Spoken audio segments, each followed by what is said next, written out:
good morning, actually. Good afternoon, because it's 12:21 now, 21 minutes past midday. It was kind of bright outside, but now it's gone cloudy. But I kind of like that. So this video was originally going to be a kind of themed around Tsusandoku, like the Japanese word for building up a collection of books and not reading them. And because I've been thinking about that a lot lately. I think since the last video, I've been through quite a lot of real severe fatigue and pretty much got to a point where I couldn't do anything at all. I've learned a few lessons from that. And one of them was involving me thinking about to Sunduku. But anyway, when I was starting to make the video, for some reason, I kept seeing orange things. And it made me think about colour fixations. Earlier, when it was cold, because it's autumn here now and the mornings are really cold, thankfully. I was wearing an orange hoodie. My Crocs, although they're ancient, my Crocs are orange. I've had these Crocs like 20 years. They were the first pair of Crocs I bought. I've never, ever been someone who liked the colour orange or never thought I did. I remember when I was a kid, you used to get those orange and brown carpets in growing up in the like 70s, and everything was kind of orange and brown. I remember a little kid like walking through this orange and brown sea of flowery, really muddled looking carpets, and yeah, and all the clothes seemed to be orange and brown. Now I kind of like orange. I think because I really love that retro flavour that it has, and really love the 70s and early 80s, that kind of when I was a kid. And I guess it was a time of innocence in a way, and I hark back to that. So the colour orange now does remind me a lot of that. But yeah, all this orange stuff. So my coffee mug is, well, it's kind of orange, It's sort of, even on the inside, it's kind of like, you can't really see it in the light, but it is orange. And my coaster is orange. There's a postcard I sent myself from Canada, which is got orange on it. I love these colours. Dear Trip, you rock. Well done on fulfilling a dream. Dreams are hard work, but wow, you did it. Things to remember. You matter. You are strong. You count. Keep on keeping on and stay you. Be you, be other. I love it. But I really do like that postcard. Um, and I like that it was because I love the mail and the post. I love that it was a commemorative one for the Canada Post community. And I got this orange lamp recently. Now, this lamp, I ordered it months ago. It took a long, long time to come, but I really love it. It's so retro. It's really got that vibe from my childhood again, that 70s kind of groovy vibe to it. My scissors are orange. Orange scissors. This candle holder's orange. I'd like my hand creams are orange. Said my hoodie was orange. These baked bean. Oh, these my daughter's partner bought me these for Christmas, but had a craze on eating orange baked beans when I was in the UK. Their baked beans are better. I ended up having 3 pens filled up that were orange on the go. This one wasn't on the go, but I bought that out because it's orange as well to add to the collection. Orange things have just gone nuts. Whoops. Orange things have taken over the world. I've got orange sweets. Look, these little orange heart-shaped sweets that I stole from my kids. They're vegan. I don't eat these kind of sweets, or very, very rarely. I don't really like sugary sweets, but now and again, these ones are really good. Orange. So then I started thinking about these colour fixations and how they suddenly appear.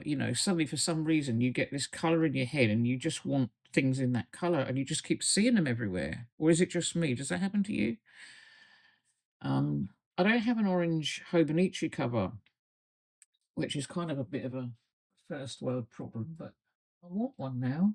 I don't even know if they do one, but I want one. I'll have to find one or make one. So yeah, talking about orange, like nuts, eh? So many orange things. My phone case is orange. I'll show you that. I can't show it now because it's filming a video, but I'll take a picture of it. Um, my phone's not orange, but when I was in the UK, my sister got a brand new orange iPhone with an orange case, and I loved the way that it stood out because my phones always get lost. 'Cause I always had dark phones in black cases or very dark cases, and they stand out. They don't stand out, so I lose them really easily because my house is usually quite dark. And so I bought a bright orange phone case for my old phone, and just to make it stand out. And again, not thinking, I wasn't actually thinking at the time that it was orange and the lamp was orange and the pen. It just kind of happened. But now it's become something I'm thinking about. I just want more orange things. I know where my orange hoodie is. Anyway, I'll take a picture of that later. So that. That's orange things. And I will talk about Sundoku another time because, oh look, this is a Mary Fedden. I love Mary Fedden's art postcard. I don't know if you can see that it's got orange on it. So I just love Mary Fedden's art, especially the wintry paintings. I think that one's called The Storm, but it's a postcard from a much bigger painting. Okay, I think we've done orange. Something else I was going to show you before I get on. I don't know if it was in the last video. I talked about journals and travelers' notebooks, and I've got these to show you. These are some of mine. This is just a crate of these. Where's those books a minute? And my Kindle. This is just like a crate of these travelers' notebook. Some of the ones I've got, and they're all in different covers. But some of these are from what I found in on Etsy or places. This is a Christmassy kind of one. It was actually a present. This is the first one I think I got from the people on Etsy. They're called Cadanita, who make these vegan covers. So I was using it for like Christmassy stuff. I don't know if you can see. Well, not Christmassy stuff, but journals that were written around in December at different times. So you can see like, yeah, so Christmassy. I put Christmassy stuff in this red one because it reminded me of Christmas. The others don't. It's just this one I used for Christmassy stuff. So what I used to do is what at Christmas. Oh, it's COVID time. The masks. When it was Christmas, we had this cool Christmas tea advent calendar my daughter bought one year, and I used the tea bag covers in some of the pages. I tend to use the red one around Christmas time if I think about it, and put the current journals in it because I swap them around. I've always got a cover on the go. So I've got a brown one. I think this is probably my favourite one from the from Cadanita, this sort of colour. I don't really love the red. It's a bit too out there. That was a Christmassy one too, funny enough. I've got Christmassy ones in there. But all these inserts I made myself. I make different, use a recycled card and put all sorts of different kind of colours and things on them. And I choose the paper. Often I choose Tomoe River that I used to buy on Amazon. This is another one I love. I got this from Franklin Christoph, and it's made of bark cloth because these are all vegan, obviously. Cannot remember the name of the company that makes these. And this is a writing one where I put ideas for future things, and it's kind of an olive green. I don't think they make this format anymore. I've got a few of those. I've got another one on the go with my study one. I've got this one. This is like a blacky, dark black brown colour, and this has got all my things I'm learning about, like different YouTube things and DaVinci Resolve and stuff like that. So I've got that one as well. So I've got all of those, and I'll put that out of the way.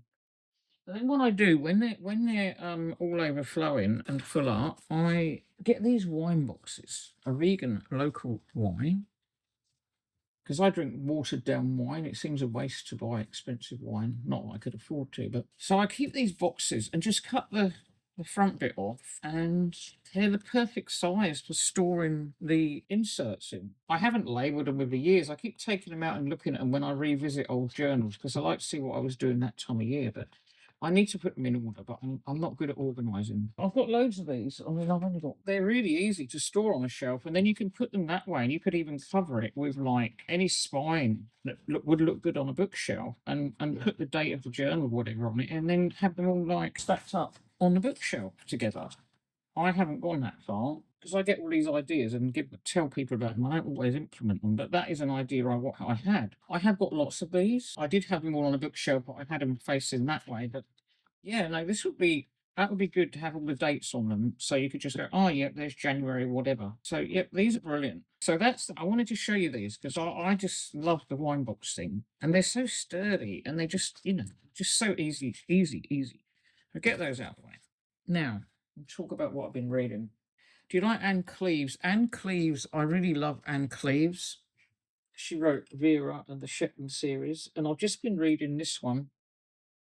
I just finished it. It's called The Killing Stones, and I didn't realise it's actually a standalone because it had Jimmy Perez in it out of Shetland, but it's set in on the Orkney Islands. But it absolutely brilliant. It's one of the best Anne Cleeve books I've read. It was set around Christmas time in the cold, and because I'd just been up to the Highlands and stuff, I guess I had that kind of Scotland vibe in me, the island thing.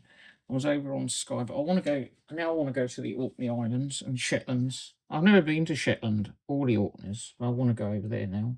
Anyway, so Anne Cleeves, The Killing Stones, absolutely brilliant. I loved it so much. It's got a couple of Jimmy Perez and a couple more characters from the Shetland books, but it is this standalone. But I hope she does more in that series because I really do like it. I get confused with Jimmy Perez because in the online TV series, which is set based on the novels but not quite exact, he's got fair hair and he's kind of like strawberry blonde and fair skin, but the guy in the books is Spanish with dark hair, and it kind of a bit disjointed. So when I'm reading the books, I don't relate them to at all to the TV series. It's like they're two completely different things to me. And then the new Shetland series, I think they've got a new person. The person, oh, what's her name? She's great. She used to play Agatha Raisin, I think.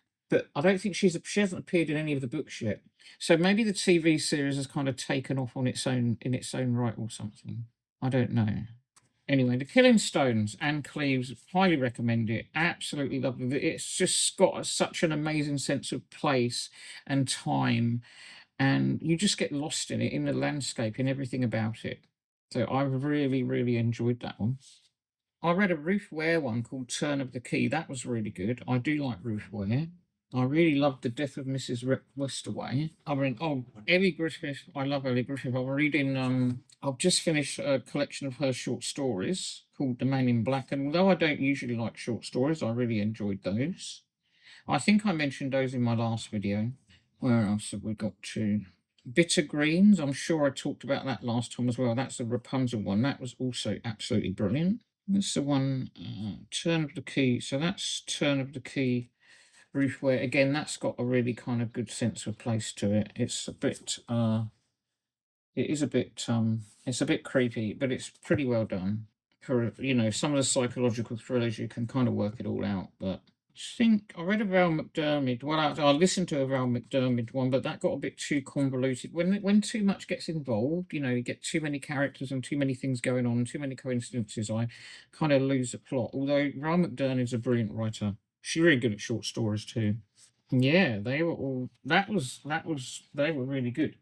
And then the other books that I've been reading the other books I've been reading are Morning, How to Make Time. This is one of my all-time favourite books by Allan Jenkins. Allan Jenkins is a UK journalist. He's probably coming up to retiring now, but he's really into allotments. He had a very complex childhood with being like fostered and everything. And Plot 29 is pretty much autobiographical, and about his history. It's tied into this allotment. This one's also tied into the allotment. This one's about mourning and how to make time, and by getting up early morning. It kind of jumped out at me from the local shop a few years ago, and since then I have to read it every year in the seasons that we're in, and I reverse them because he's in the UK. So what currently I'll be reading November, and this one's done like a diary, and it's set mainly in around London, but also in Denmark. And it's just about what he does in the early morning before pretty much the rest of the world wakes up. He's a brilliant, brilliant author. He writes like a dream. And I'm also love allotments. I've got this kind of allotment obsession, so love that one. And then this one has got his life story pretty much from childhood. It's a lot about childhood. It can be hard. It's quite sad in places because he had a tough time. It's about him and his brother and his family and finding them. And there's just so much in it. I haven't finished it yet. This is the first time I've read this one, but I said this one I read every year. But oh, what a dream! He just writes beautifully. Things like he's talking about his allotment, talking to someone he shares the allotment with, and I tell her I can't seem to stop buying seed, even though we have enough for several sites. It's about collecting hope. At £2 a packet, I say. Isn't that, you know? So I will mourn the children we once were, and I will sow chicory for bitterness. I will plant spring greens and alliums, and I will look after them. What a poet. Oh, just there's another thing, another bit I love this bit. The first sunflower is out, a quiet riot of spiraling seed. The courgettes are growing into marrows. It is like the 70s, which is pretty weird because I was just talking about the 70s and the lamp, and it's got an orange marker on the thing. Yo ho ho. Oh, this one, I love this. So I'm here Tuesday morning, another early visit before work, late to sow winter salads. I'm on the ghost bus again with the half alive in the half light with my bag of seed and hope. Oh, it moves me to tears. I feel every word in these books.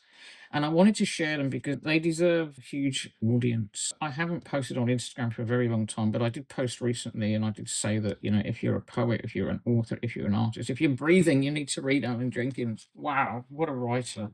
So I think that is it for now. I will end this video and I'm going to make one about the Tusunduko because it's pretty apt, especially with my ADHD and autism, the way my brain comes together with things. Sunduko really suits me, and there's a lot of parallels that my brain's made between it and who I am now.